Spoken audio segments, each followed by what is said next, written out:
Naniniwala ka ba sa kasabihang superstitious belief as no scientific basis? Well, I don't know kung mapapasabi ka ba ng ganun o maniniwala ka matapos mong mapanood ang videong ito.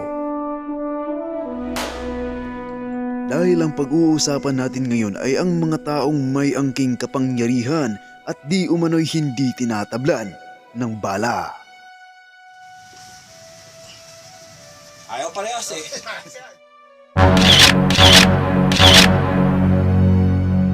Ang mga miyembro ng Trismundo.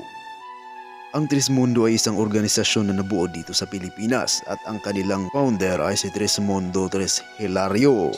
Mga proks, ang kasunod na video clip na inyong mapapanood ay ang pagsubok ng isang news reporter na si Gary De Leon sa Action Balita serye. Noong nag-viral ito, 4 na taon na ang nakalipas.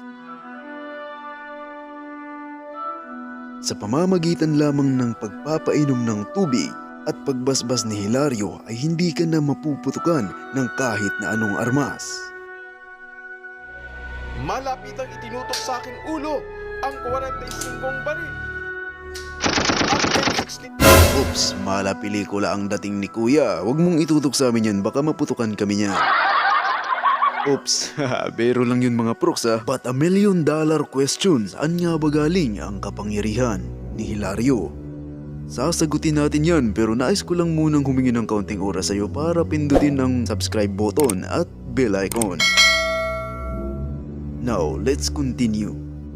Sinubukan kong maghanap sa internet but I was failed to get the biography of Trismundo Hilario nang sa ganun ay mapakilala ko siya sana sa inyo ng lubusan.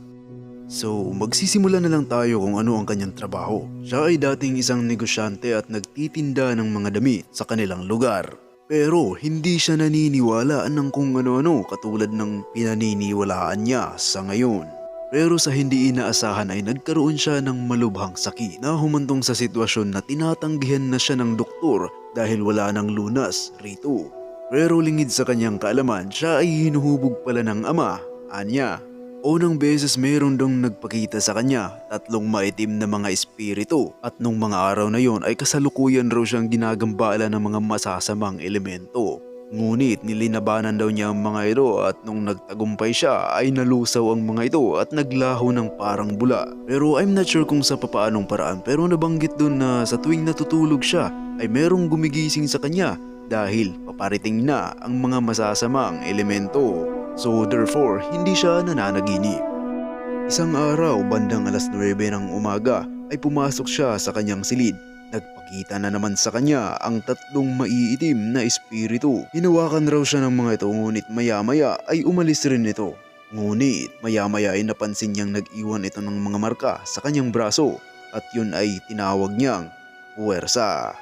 Makalipas naman ang 3 linggo sa kaparehong oras, habang siya'y nakahiga sa kanyang kama ay meron dong kumuha sa kanya at dinala daw ang kanyang kaluluwa sa tahanan ng ama.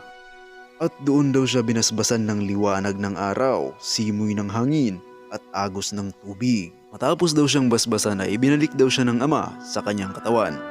At muli na namang lumipas ang 3 linggo. 9:00 ng gabi, nagpakita sa kanya ang sinasabi niyang ama na may hawak na tungkod at purong puti lamang daw ang anyo nito. Nag-iwan daw ito sa kanya ng mensahe at sinabi na ipapakilala daw niya ito sa buong mundo, dito sa mundo ng mga tao. Ang lahat ng iyon ay ayon sa kanyang salaysay na ipinost ng kanyang miyembro sa Facebook page nila at ibinahagi ko naman sa inyo.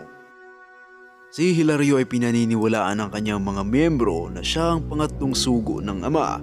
Ang una ay si Moises, ang pangalawa ay si Jesus Christ, at ang pangatlo ay siya, si Trismundo Tres Hilario. Nanggagamot din kasi siya at ang tawag niya dito ay magnetic healing gamit ang kanyang mga kamay. Dahil po kay Sugo, nawala po yung aking nararamdamang sakit. Saka po, hindi na po ako magpapa-opera. Ang lahat ng ito mga proks ay maaring advertisement lamang para ka makapanghikayat ng miyembro.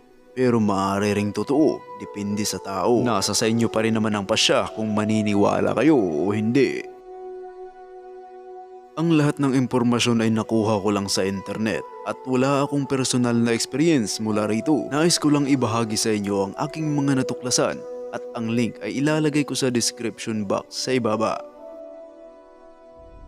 Paliwanag ng grupo, hindi lahat ay maaaring tanggapin sa kanilang organisasyon.